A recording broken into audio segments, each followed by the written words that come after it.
आओ जी, सैसकृति महला पंजवां दा 24 नंबर सलोक आपां विचारना है। ते आओ पहला आपां पाठ सरवण करिए जी। धन वाहिगुरु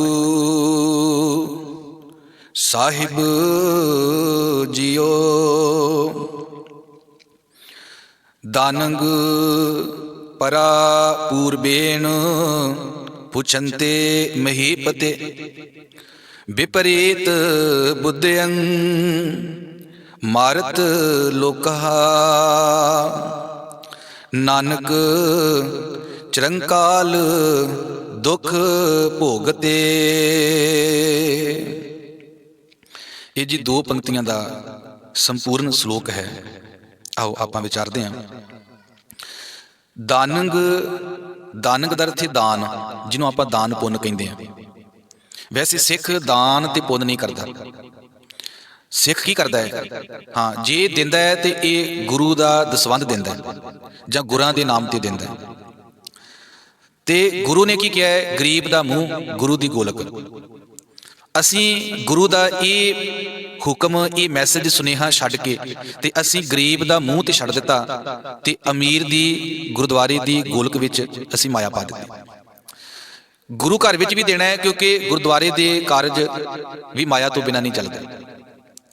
पर कई गुरुद्वारियां च इन्नी माया चढ़ती आ, गोलकां च इन्नी माया पैंदी आ भी एक बुढ़े ठेरे नंगियां लत्तां वाले करोड़ रुपये की गड्डी लाल बत्ती ला के घूमते भी इहो जे बुढ़े ठेरे बंदे नूं भला लाल बत्ती वाली एडी महंगी कार की जरूरत है। एक 2 करोड़ की कार लैके एक संत बाबा महापुरुष चल रहा है तो उही 2 करोड़ रुपया जां इन्ना पैसा जिहड़ा इन्हां बाबियां ने पखंडियां ने वड्डियां वड्डियां इमारतां वड्डे वड्डे गुरुद्वारे बना लिया, 10 करोड़ का 20 करोड़ का एक गुरुद्वारा बना लिया। पर अपने समाज के बच्चों नूं एजुकेट करने वास्ते, बच्चों के भले वास्ते, अपने समाज नूं अपडेट करने लई, अपने समाज नूं अगे वधाउण लई कि असीं कोई उपराला कीता है। अज सब तो जिहड़ा वधिया हथियार है ना लोकां दे विच, वो है विद्या का हथियार, वो है एजुकेशन का हथियार।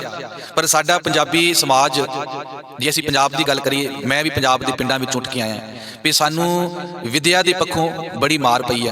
असीं विद्या के पक्षों बहुत फाड़ियां, बहुत पिछे हाँ। तो मेरे इलाके दे विच मैनू अमृतसर शहर जिहड़ा ना वो लगभग 45-50 किलोमीटर के आस पास पैंदा है। जे मैं कोई चंगी पढ़ाई करनी है, डिग्री करनी है, तो मैनू 50 किलोमीटर बस से जाना पैंदा है, जिहड़ी बस 1.5 घंटा 2 घंटे का 2.5 घंटे समा लैंदी है। हुण 2-2.5 घंटे आवांगा, 2-2.5 घंटे जावांगा, 4-5 घंटे वेस्ट हो गए। तो फिर मैं पढ़ांगा किहड़े वेले पढ़ांगा, मैं स्टडी किवें करांगा? फिर इन्ना खर्चा आम गरीब परिवार आउण जाण दा किराया नहीं दे सकदा। तो सानू अपडेट करने वास्ते साडे लीडरां ने, साडे मुखिया ने, ते असीं आप भी, साडे समाज ने भी, हर सिख ने, हर पंजाबी ने अपने कौम की चढ़दी कला दे लई कोई चंगा प्लान नहीं किया, कोई चंगा सोचिया नहीं, ते असीं फाड़ी रह गए। ते दान पुन्न के नाम के उत्ते असीं गुंडियां नूं, ठग लोकां नूं उन्हां दे घर भर दिते, आपां उन्हां नूं लाल बत्तियां लैके दे दित्तियां। ते गुरु साहब ने कहा सी ना, अकली कीचे दान, भी जे दान करने सिखा अकल की वरतों कर लें। पर गुरु का ये मैसेज भी आपां विसार के बेअकले हो के असीं खुल के दान दिता, खुल के दान दिता। साडे समाज विच ना कई बार ना आ गुरु घरां दे विच प्रभात फेरियां दे विच ना सोने की पालकी का एक ट्रेंड चलिया सी, सोने की पालकी का। ते सोने की पालकी लुधियाने दे विच ना उन्हों लोग विच महाराज का प्रकाश सी ते मत्थे टेक रहे सी। एक बंदे ने नोटां की गट्ठी ऐ पकड़ी आ ते वो गरीब गुरु घर के सेवादार नूं पुछदा भी ये मत्था कित्थे टेक रहा, भी आ माया मैं देनी कित्थे देवां? ते हुण वो जिहड़ा सेवादार, जिहड़ा गुरु घर का सेवक सी, गरीब बंदा, वो सोचदा होना भी मैं, मेरे घर दे विच आटा मुक्या पिया, वो मेरे बच्चों के कोल चंगे कपड़े नहीं, वर्दी नहीं, मेरे बच्चे गरीबी च पल रहे आ, गरीब जी स्कूल च पढ़ते आ, वो गरीब बच्चों वास्ते तू ला ये माया दे, मेरे गरीब बंदे नूं दे। ते तू जिहड़ा सोने की पालकी आ उहदे विच पैसा बेशुमार वा, सारी सिख जगत उहदे विच माया पा रही है, सारा सिख जगत पा रहा है, उत्थे कमी कोई नहीं है। तो कहण तो भाव असीं गुरु ने कहा सी दान करन लगिया अकल की वरतों करी, असीं अकल की वरतों नहीं की, करनी छड्ड दित्ती। हुण देखो ननकाना साहिब दे विच महंत नारायण दास गुरु नानक का रूप सी, लोकी कहंदे बस गुरु नानक ही आ, पर असल चेहरा उदों उहदा प्रगट होया, नजर आया जदों उस बंदे ने 150 तो लैके 200 तक सिखां नूं तड़फा तड़फा के, कट कट के, जुंदियां नूं वड वड के, साड़ साड़ के मारिया। ਤੇ ਜਿਹੜਾ 150 ਤੋਂ ਲੈ ਕੇ 200 ਬੰਦਾ ਕਤਲ ਕਰਦਾ ਹੈ, ਤੜਫਾ ਤੜਫਾ ਕੇ ਮਾਰਦਾ ਹੈ, ਜਿਉਂਦਿਆਂ ਨੂੰ ਭੱਠੀਆਂ ਅੱਗ ਦੇ ਵਿੱਚ ਸਾੜਦਾ ਹੈ, ਜਿਉਂਦਿਆਂ ਦੇ ਟੁਕੜੇ ਕਰਦਾ ਹੈ, ਖੋਪੜੀਆਂ ਵੱਖ ਕਰਦਾ ਹੈ, ਉਹ ਕਿੱਡਾ ਵੱਡਾ ਗੁੰਡਾ ਹੋਏਗਾ, ਕਿੱਡਾ ਵੱਡਾ ਜਲਾਦ ਹੋਏਗਾ। ਤੇ ਐਸੇ ਜਲਾਦ ਨੂੰ, ਐਸੇ ਗੁੰਡੇ ਨੂੰ, ਐਸੇ ਖਤਰਨਾਕ ਬੰਦੇ ਨੂੰ ਸਾਡੀ ਸਿੱਖ ਕੌਮ ਨੇ ਮਾਲਾ ਮਾਲ ਕਰ ਦਿੱਤਾ, ਮਾਲਾ ਮਾਲ ਕੀਤਾ। 1.5 ਲੱਖ ਕਹਿੰਦੇ ਵੀ 1.5 ਲੱਖ ਉਹਨੇ ਗੁੰਡਿਆਂ ਨੂੰ ਦਿੱਤਾ, ਗੁੰਡੇ ਬੁਲਾਏ ਉਹਨੇ 1.5 ਲੱਖ ਉਸ ਜ਼ਮਾਨੇ ਦਾ। ਇਹ ਘਟਨਾ ਇਹ 1921 ਦੀ ਘਟਨਾ ਹੈ, ਫਰਵਰੀ 1921 ਦੀ ਘਟਨਾ, ਸਾਕਾ ਨਨਕਾਣਾ ਸਾਹਿਬ ਦਾ 1921 ਦੀ ਘਟਨਾ ਹੈ, ਕਿੰਨੇ ਸਾਲ ਪਹਿਲਾਂ ਦੀ ਗੱਲ ਹੈ। ਮੈਨੂੰ ਪਤਾ ਹੈ ਵੀ 1980 ਦੇ ਵਿੱਚ ਸਾਡੇ ਬਜ਼ੁਰਗਾਂ ਨੇ ਕਿਹਾ ਸੀ ਵੀ 3 ਰੁਪਏ ਦਾ ਇੱਕ ਕਿੱਲਾ ਵਿਕਦਾ ਸੀ, 3 ਰੁਪਏ ਦਾ। 1980 ਦੇ ਵਿੱਚ 3 ਰੁਪਈਆਂ ਦਾ ਇੱਕ ਕਿੱਲਾ ਵਿਕਦਾ ਸੀ। ਉਹੀ ਅੱਜ ਇੱਕ ਜਿਹੜਾ ਇੱਕ ਕਿੱਲਾ ਆ ਉਹ 30 ਲੱਖ ਦੇ ਆਸ-ਪਾਸ ਹੋ ਗਿਆ, 30 ਲੱਖ ਦੇ, ਅੱਜ ਉਹ ਕਿੱਲਾ 30-40 ਲੱਖ ਦੇ ਆਸ-ਪਾਸ ਹੋ ਗਿਆ। ਖੈਰ ਆਓ ਆਪਾਂ ਤੇ ਹੁਣ ਜੇ ਦਾਨ ਪੁੰਨ ਕਰਨਾ ਨਾ, ਇੱਕ ਮੈਂ ਗੱਲ ਕਹਿ ਦਿਆਂ ਬਾਣੀ ਚੋਂ, ਗੁਰੂ ਕਹਿੰਦੇ ਸਭ ਤੋਂ ਵੱਡਾ ਦਾਨ ਪੁੰਨ ਪਤਾ ਕਿਹੜਾ ਹੈ? ਸਭ ਤੋਂ ਵੱਡਾ ਦਾਨ ਪੁੰਨ ਤੇ ਹਜ਼ੂਰ ਕਹਿੰਦੇ ਆ, ਕਰ ਡੰਡੌਤ ਪੁੰਨ ਵੱਡਾ ਖੇ। ਕਹਿੰਦੇ ਤੂੰ ਡੰਡੌਤ ਕਰ, ਡੰਡੌਤ ਕਰਨ ਦਾ ਤੇ ਮੱਥਾ ਟੇਕਣਾ, ਮੱਥਾ ਟੇਕਣ ਤੋਂ ਭਾਵ ਕੀ ਆ? ਝੁਕਣਾ, ਵੀ ਤੂੰ ਰੱਬ ਦੇ ਅੱਗੇ ਝੁਕ ਜਾ, ਰੱਬ ਦੀ ਈਨ ਮੰਨ ਲੈ, ਰੱਬ ਦੀ ਗੱਲ ਮੰਨਿਆ ਕਰ, ਰੱਬ ਅਨੁਸਾਰ ਚੱਲਿਆ ਕਰ। ਤੇ ਰੱਬ ਦੇ ਅਨੁਸਾਰ ਚੱਲਣਾ ਹੀ ਤਾਂ ਵੱਡਾ ਪੁੰਨ ਹੈ, ਵੱਡਾ ਦਾਨ ਹੈ। ਆਓ ਜੀ, ਇਸ ਤੋਂ ਅਗਲੀ ਪੰਕਤੀ ਆ, ਕਰ ਡੰਡੌਤ ਪੁੰਨ ਵੱਡਾ ਹੈ, ਤੇ ਨਾਲ ਹੀ ਇਹਦੇ ਵਿੱਚ ਕਰ ਅੰਜਲੀ ਪੁੰਨ ਵੱਡਾ ਹੈ। ਅੰਜਲੀ ਦਾ ਅਰਥ ਵੀ ਮੀਨਿੰਗ ਉਹੀ ਹੈ ਜੀ। ਆਓ ਆਪਾਂ ਵਿਚਾਰ ਕਰੀਏ ਜੀ। ਗੁਰੂ ਦਾ ਪਹਿਲਾ ਬਚਨ ਆਇਆ ਸੀ, ਦਾਨੰਗ ਪਰਾ ਪੂਰਬੇਨ। ਪਰਾ ਦਾ ਅਰਥ ਹੈ ਜੀ ਪਹਿਲੇ, ਹੁਣ ਤੋਂ ਜਿਹੜੇ ਪਹਿਲੇ ਨੇ, ਤੇ ਪੂਰਬੇਨ ਦਾ ਅਰਥ ਵੀ ਪੂਰਬਲੇ, ਪਹਿਲੇ। ਅੱਜ ਤੋਂ ਦੇਖੋ ਜਿਹੜਾ ਕੱਲ ਲੰਘਿਆ ਨਾ, ਜਿਹੜਾ ਕੱਲ ਲੰਘਿਆ, ਜਿਹੜੇ ਕੱਲ ਲੰਘੇ ਚ ਜਿਹੜੇ ਮੈਂ ਕਰਮ ਕੀਤੇ ਆ, ਉਹ ਮੇਰੇ ਪਰੇ ਪੂਰਬਲੇ ਕਰਮ ਹੀ ਸਨ। ਹੁਣ ਤੋਂ ਪ੍ਰੈਜ਼ੈਂਟ ਤੋਂ ਪਹਿਲਾਂ ਜੋ ਵੀ ਮੈਂ ਕੀਤਾ, 1 ਮਿੰਟ ਵੀ ਪਹਿਲਾਂ ਕੀਤਾ, ਜਾਂ ਮੈਂ 1 ਸਾਲ ਪਹਿਲਾਂ ਕੀਤਾ, ਜਾਂ ਮੈਂ 20 ਸਾਲ ਪਹਿਲਾਂ ਕੀਤਾ, ਉਹ ਮੇਰੇ ਪੂਰਬਲੇ ਕਰਮ ਆ ਜੀ। ਆਓ ਜੀ, ਗੁਰੂ ਕਹਿੰਦੇ ਆ ਵੀ ਪਹਿਲੇ ਪੂਰਬਲੇ ਦਾਨਾਂ ਦੇ ਕਰਕੇ ਜਿਹੜੇ ਬੰਦੇ ਨੇ ਦਾਨ ਕੀਤੇ ਸੀ। ਦਾਨ ਦਾ ਹੁਣ ਇੱਥੇ ਆਪਾਂ ਮੀਨਿੰਗ ਸਮਝਣਾ। ਦਾਨੰਗ ਪਰਾ ਪੂਰਬੇਨ ਪੁਚੰਤੇ ਮਹੀਪਤੇ। ਪੁਚੰਤੇ ਦਾ ਅਰਥ ਹੈ ਭੋਗਦੇ ਆ, ਮਹੀਪਤੇ ਦਾ ਅਰਥ ਹੈ ਰਾਜੇ। ਰਾਜੇ ਰਾਜ ਭੋਗਦੇ ਆ, ਰਾਜੇ ਰਾਜ ਮਾਣਦੇ ਆ।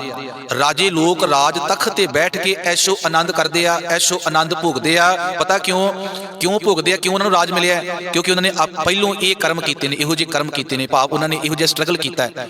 ਪਹਿਲੋਂ ਕੀ ਹੁੰਦਾ ਸੀ? ਪਿਤਾ ਪੁਰਖੀ ਰਾਜ ਸੀ, ਜੇ ਪਿਤਾ ਰਾਜਾ ਸੀ, ਮਰਦਾ ਸੀ, ਉਹਦਾ ਬੱਚਾ ਅੱਗੋਂ ਬਹਿ ਜਾਂਦਾ ਸੀ। ਹੁਣ ਦੇਖੋ, ਔਰੰਗਜ਼ੇਬ ਸ਼ਾਹਜਹਾਂ ਦੇ 4 ਪੁੱਤਰ ਨੇ। ਹੁਣ 4 ਵਿੱਚੋਂ ਰਾਜ ਤੇ ਇੱਕ ਨੂੰ ਮਿਲੇਗਾ ਨਾ, ਇੱਕ ਨੂੰ ਮਿਲੇਗਾ। ਪਰ ਹੁਣ ਔਰੰਗਜ਼ੇਬ ਨੂੰ ਕਿਉਂ ਮਿਲਿਆ? ਕਿਉਂਕਿ ਔਰੰਗਜ਼ੇਬ ਨੇ ਆਪਣੇ 2 ਭਰਾ ਮਾਰ ਦਿੱਤੇ, ਤੀਜੀ ਨੂੰ ਸ਼ਾਇਦ ਉਹਨੇ ਕਿਤੇ ਦੂਜੇ ਪਾਸੇ ਭੇਜ ਦਿੱਤਾ, ਮੱਕੇ ਕਾਬੇ ਵੱਲ, ਵੀ ਭਗਤੀ ਕਰ। ਤੇ ਧਿਆਨ ਰੱਖਣਾ, ਉਹ ਆਪਣੇ ਭਰਾਵਾਂ ਦੇ ਕਤਲ ਕਰਕੇ ਰਾਜ ਤਖਤ ਦਾ ਮਾਲਕ ਬਣਦਾ। ਉਹਨੇ ਉਹ ਸਟਰਗਲ ਕੀਤਾ, ਉਹਨੇ ਦੇਖਿਆ ਵੀ ਮੈਨੂੰ ਇਹ ਰਾਜ ਤਖਤ ਇਵੇਂ ਮਿਲੇਗਾ ਤੇ ਮੈਨੂੰ ਇਵੇਂ ਕਰਨਾ ਚਾਹੀਦਾ ਹੈ। ਉਹਨੇ ਜੋ ਕੀਤਾ ਰਾਜ ਤਖਤ ਲਈ ਕੀਤਾ ਤੇ ਉਹਨੂੰ ਰਾਜ ਪ੍ਰਾਪਤ ਹੋ ਗਿਆ, ਉਹਦੇ ਪੂਰਬਲੇ ਕਰਮਾਂ ਕਰਕੇ। ਜੇ ਉਹ ਨਾ ਕਰਦਾ, ਉਹਨੂੰ ਰਾਜ ਭਾਗ ਨਹੀਂ ਸੀ ਮਿਲਣਾ। ਆਓ ਜੀ, ਦਾਨੰਗ ਕੀਤੇ ਹੋਏ ਦਾਨ ਪੁੰਨ ਕਰਕੇ, ਪਰਾ ਪੂਰਬੇਨ ਦਾ ਅਰਥ ਹੈ ਪੂਰਬਲੇ ਦਾਨ ਪੁੰਨ ਕਰਕੇ, ਪੁਚੰਤੇ ਦਾ ਅਰਥ ਹੈ ਭੋਗਦੇ ਆ, ਮਹੀਪਤੇ ਦਾ ਅਰਥ ਹੈ ਮਹੀਪ ਪਤੀ, ਭਾਵ ਰਾਜੇ, ਰਾਜ ਮਾਣਦੇ ਆ, ਰਾਜ ਐਸ਼ੋ ਆਨੰਦ ਕਰਦੇ ਆ, ਰਾਜ ਮਾਣਦੇ ਆ।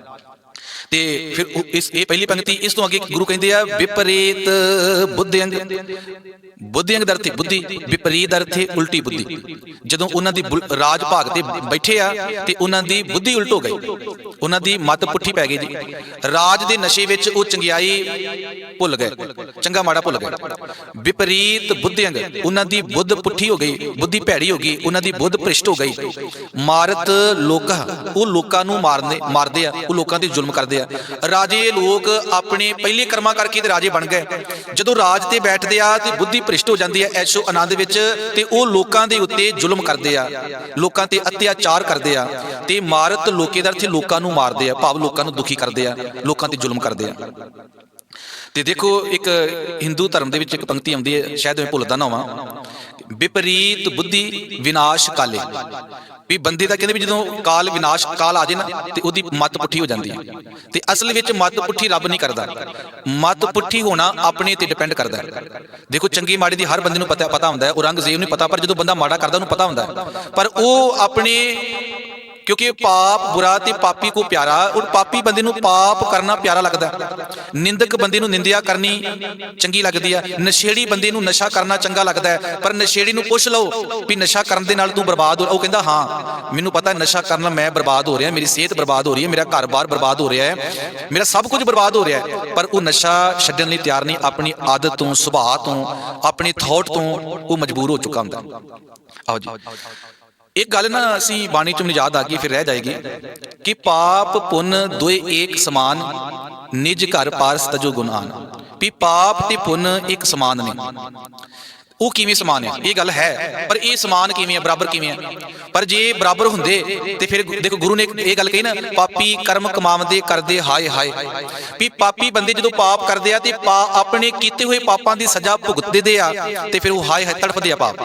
ते की पुण्य करन वाला भी कदे हाय हाय करदा तड़फदा कदे? जे बराबर आ, दोवें समान आ, ते फिर पुण्य करन वाला भी तड़फेगा, हाय हाय करेगा। बाणी च किते आया? नहीं आया। दूजी गल भी जे ये बराबर वा ते फिर गुरु बाणी विच पाप करन तो क्यों रोकदे आ, पुण्य करन लई क्यों कहिंदे आ? पुण्य दी बाणी च वडियाई आई आ, पाप दी बुराई आई आ, वडियाई नहीं आई, ये क्यों आई आ? ते ध्यान रखना, ये भी सानू विचार समझना पएगा।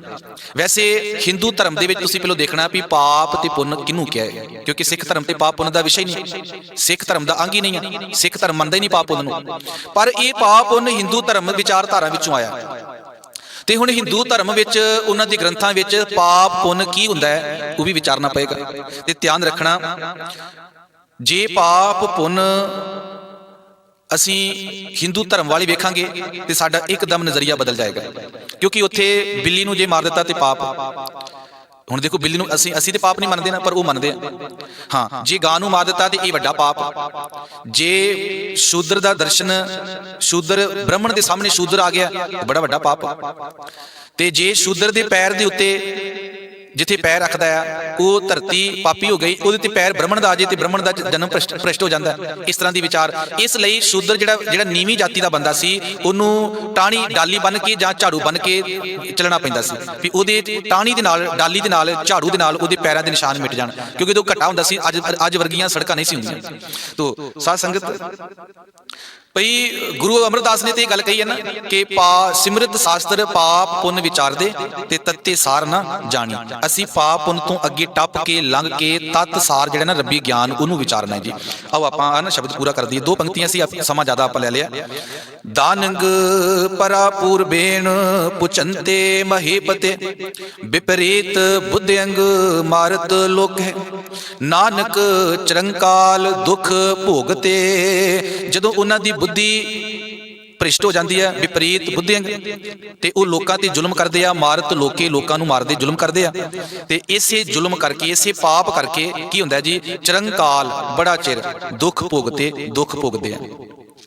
वो फिर बड़ा समा दुख भोगदे आ जी, लम्मा समा दुख भोगदे आ।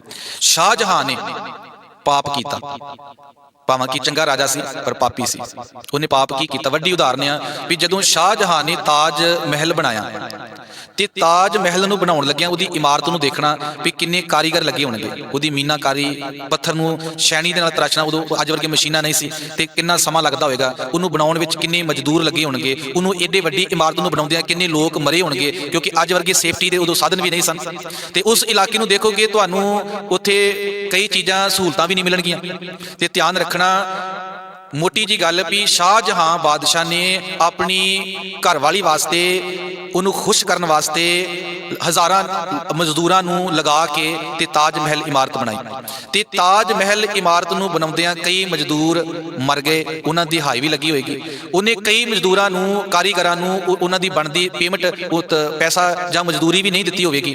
ते उत्थे कई जबरदस्ती लगाए होणगे, कईयां नूं घर जाण दा भी मौका नहीं मिलिया होवेगा। ये सारे लोकां दे उत्ते जुल्म सी।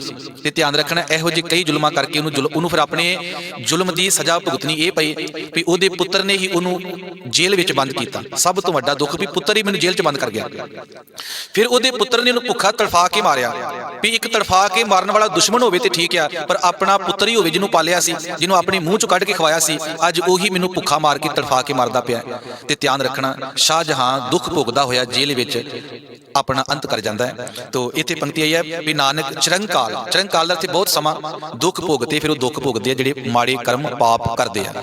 ਇਹ 24 ਨੰਬਰ ਸ਼ਲੋਕ ਸੰਪੂਰਨ ਹੋਇਆ। ਗੁਰੂ ਕਿਰਪਾ ਕਰਨ ਦੀ ਭੁੱਲਾਂ ਚੁੱਕਾਂ ਦੀ ਖਿਮਾ। ਸਭ ਨੂੰ ਫਤਿਹ ਪ੍ਰਵਾਨ ਹੋਵੇ, ਸਭ ਨੂੰ ਗੁੱਡ ਲੱਕ।